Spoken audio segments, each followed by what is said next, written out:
성도들하고 놀아보거든요. 매일 옵니다. 성도들하고 어디 간다 하면 같이 올리고 자전거도 타고 다니고 막 운동하고 볼링 치고. 내가 다 해봤는데 부담스럽거든요. 부담스럽고 조심스러운데 뭐 사실은 강요에 가깝죠. 강조라기보다는 강요에 가깝죠.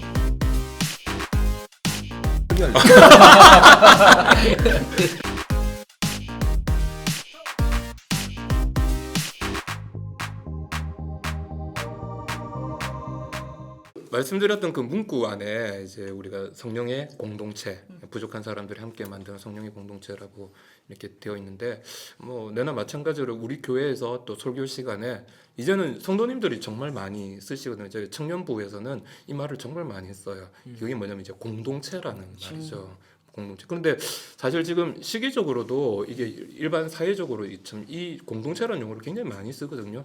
요즘 이제 뭐 지자체에서 굉장히 관심을 두고 있는 게 뭐 마을 공동체, 또 마을 교육 공동체, 뭐 이런 어떤 그런 식으로 단어를 많이 쓰는데, 혹시 특별히 목사님께서는 이 공동체를 좀 이렇게 강조하시는 그 이유가 좀 있으신지 좀 묻고 싶어요. 뭐 사실은 강요에 가깝죠.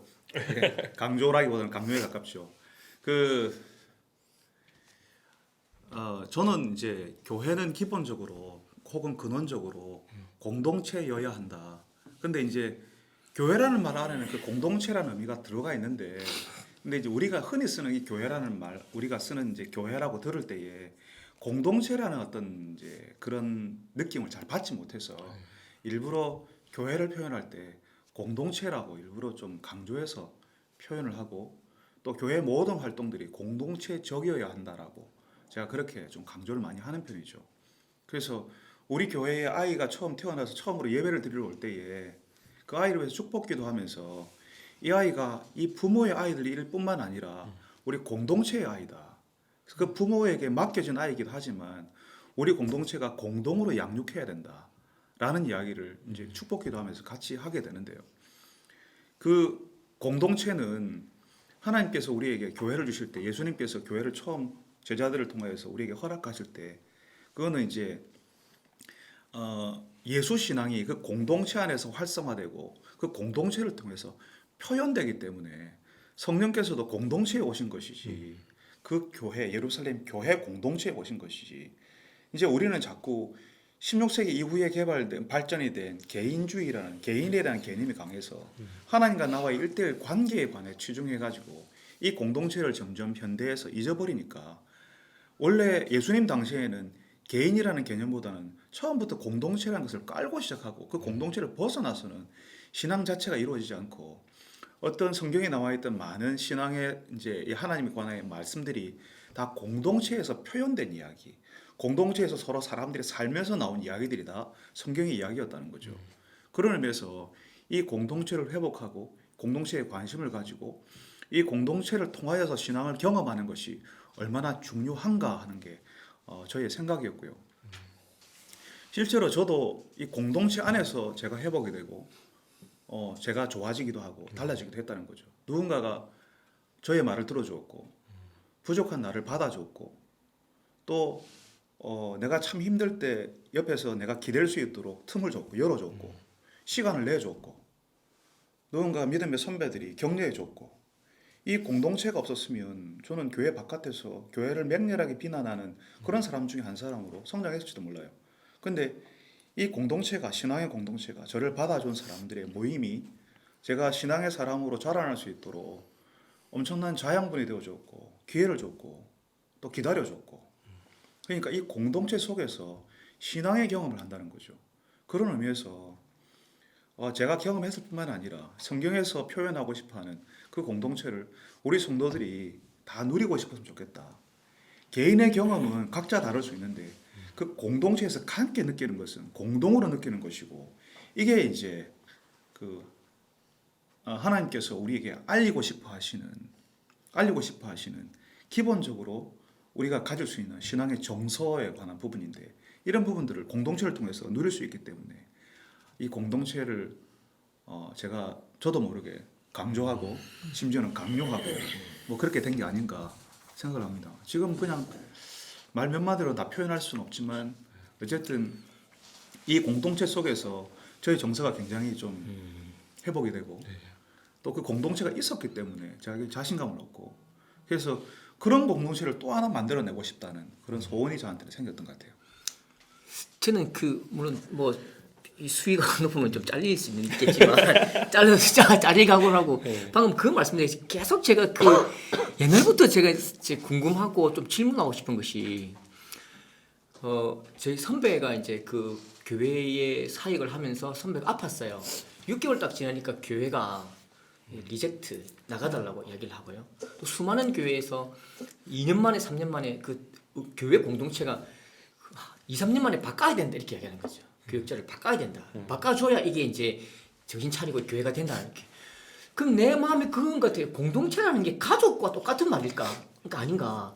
그럼 왜 그 목사가 부임을 했는데 목사는 항상 가자마자 점령군처럼 확 한번 막 휘저 보다가 또 이 회사 기업 하듯이 대표이사 부임했다가 회사가 잘 되면 좀 오랫동안 쫙 있다가 군림하다가 또 회사가 안 되면 또 탁 튕겨 나가는 이사회를 통해서 튕겨 나가는 이런 구조들을 한두 번 본 게 아니고 엄청나게 이제 많이 본 거죠. 제가 목사님 공동체를 이야기할 때마다 공동체는 가족이냐라는 진짜 가족은 우리 아버지가 아프다고 해도 우리 형님이 아프다고 해도 집 나가라 고집하고 그래 안 하잖아요.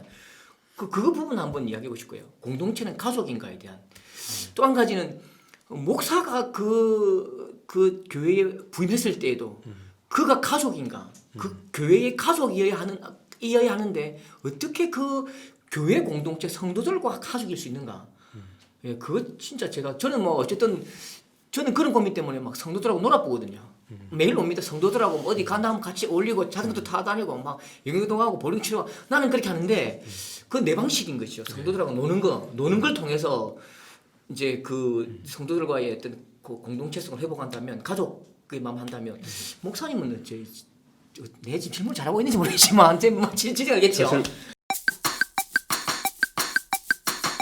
굉장히 중요한 질문도 하셨는데 이거하고 같이 좀 연관이 있을 수 있을 것 같아서 사실 이 공동체란 말을 지금 일반 사회에서도 많이 쓰고 있잖아요. 영어로는 이제 커뮤니티라고 얘기를 많이 하는데 그러면 교회 공동체와 일반 사회가 이야기하는 그 공동체가 저는 사실 본질적으로 다를 거라고 생각을 하거든요. 그런 어떤 차이가 목사님이 꿈꾸시는 교회 공동체에서 그거하고 좀 이런 거 좀 연계해서 좀 뭐 신학적인 이야기일 수 있고 어차피 교회가 그러니까 하나님을 아는 지식 가운데서 이루어지는 공동체니까 뭐 약간의 신학적인 어떤 냄새가 날 수는 있지만 그런 이야기를 잠깐 해보자면 저는 두 가지로 이야기할 수 있는데 하나는 신학적인 이야기일 수 있고 하나는 이제 제가 개인적으로 경험하는 공동체에 대한 어떤 정서적인 부분이에요. 첫 번째는 뭐냐면 신학적인 부분은 아까 커뮤니티라고 이야기했는데 그 이제 사실은 우리 공동체가 예수신앙 공동체가 하나님과의 교제가 이루어지는 것을 공동체라고 표현하거든요. 커뮤니오라고 하는. 그러니까 커뮤니온이 이루어지는 그러니까 성령 하나님과 우리가 교제가 될 때에 그러니까 교제가 될 때에 자연스럽게 다른 사람과의 교제가 이루어지는 놀랍게도 이게 다음 주에 제가 설교하려고 그러니까 예수 그리스도를 통해서 우리가 하나님과 관계를 맺게 되었고 그 관계 때문에 내가 다른 사람과 관계가 새로워지는 그런 공동체라는 거죠. 그러니까 교회 바깥에 있는 사람들은 물론 공동체를 이야기는 할 수 있겠지만 하나님과의 교제가 없잖아요. 그러니까 뭐 같은 고향 사람으로 묶이고 또 같은 학교를 나왔기 때문에 묶이고 물론 그래서 끈끈한 뭔가 있기는 있을 수 있어요.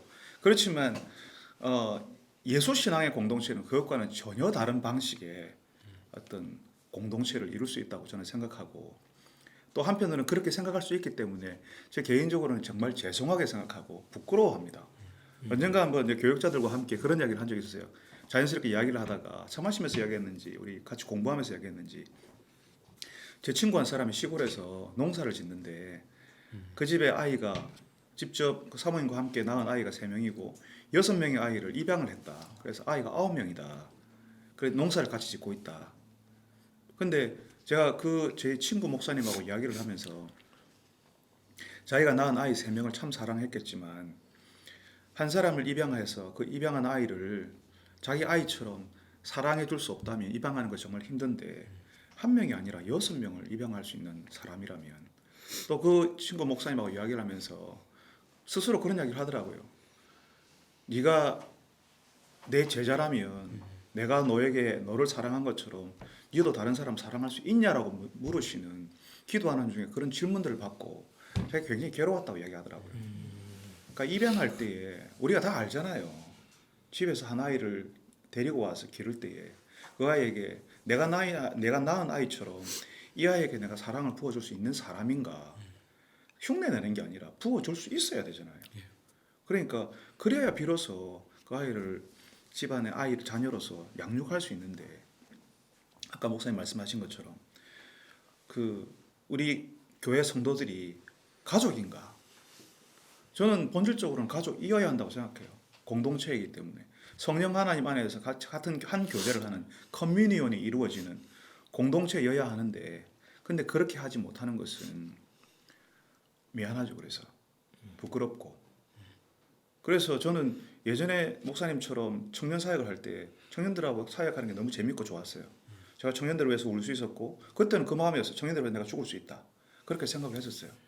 청년 사역이 너무 좋았어요. 근데 이제 지금은 제가 청년들만 만날 수는 없잖아요.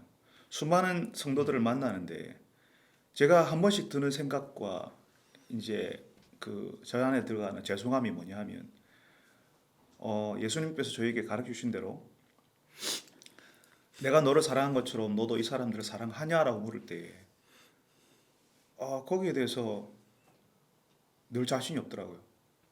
그러니까 공동체는 그래서 제가 한 번씩 설교 시간에 우리 성도들에게나 교회 처음 오는 분들한테 제가 사과를 했던 적이 있어요. 원래 교회는 이런 곳이 아닌데 여러분들에게 우리가 교회 모습을 제대로 잘 못 보여드려서 미안하다고 그렇게 제가 설교 시간에 표현했던 것 같아요.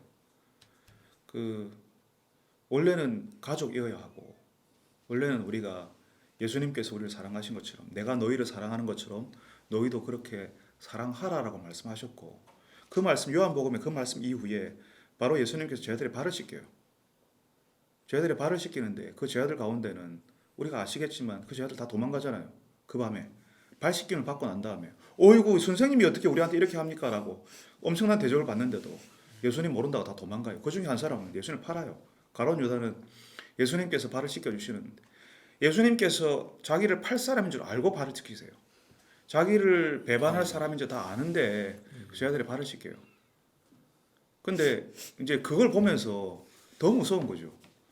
내가 너희를 사랑한 것 같이 너희도 서로 사랑하라고 하시는 그 말씀이 사실은 교회 공동체를 다른 공동체 그러니까 세상의 공동체와 구별되게 만드는 거잖아요. 그런데 성령의 교제가 없이는 사실은 이게 불가능하다고 저는 여기고 있고 성령의 교제가 가능한 사람이 그런 공동체를 이루고 그런 공동체 안에서 그런 사랑을 받아본 사람이 또 그렇게 사랑한다라고 저는 여깁니다. 그래서 목사님 말씀하신 것처럼 교회 성도들이 다 가족이냐 할 때 저는 가족이라고 생각합니다. 근데 교회는 그럼 왜 이러냐 할 때 그래서 미안합니다. 저는 우리 장로님들한테 한 번씩 당회하면서 그런 이야기 했어요. 장로님 우리 교회에 같이 있는 우리 젊은 목사님들 장로님들의 동생이고 아들들이고 조카라고 생각해 주십시오. 장로님의 동생이고 조카이고 아들일 경우에 그 목사님들 어떻게 대하겠습니까? 그렇게 제가 종종 말씀드렸어요.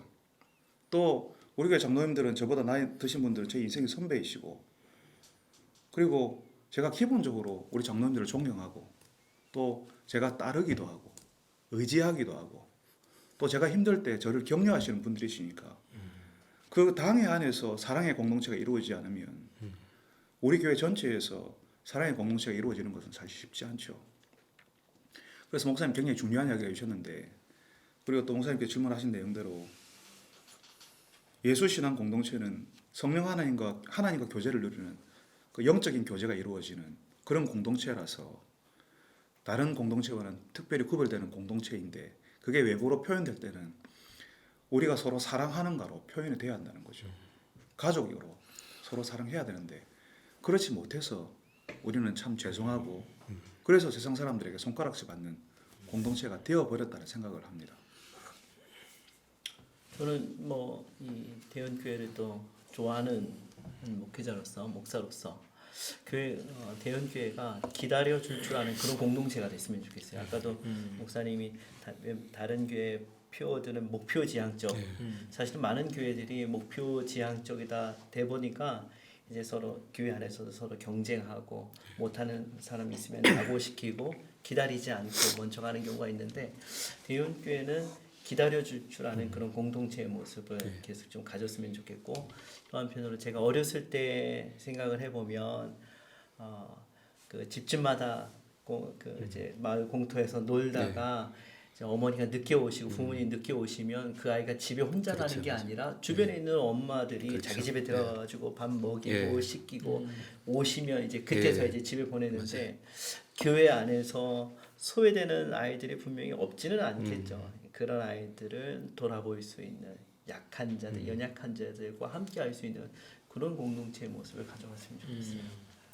사실 아까 우리 고 목사님 얘기하신 것 중에 기다려줄 줄 아는 교회 또 경쟁 이 얘기를 하셨는데 우리 뭐 김성용 목사님 13년 차 제가 10년 차 이렇게 오랫동안 사역할 수 있는 것 중에 하나가 그러니까 저희가 사실 교회 공동체라는 거 다 알고 있죠. 교회가 사람들의 모임이고 가족이라는 것도 다 알고 있는데 근데 사실 그게 제일 안 이루어지는 게 어떤 의미에서는 교육자 팀이거든요.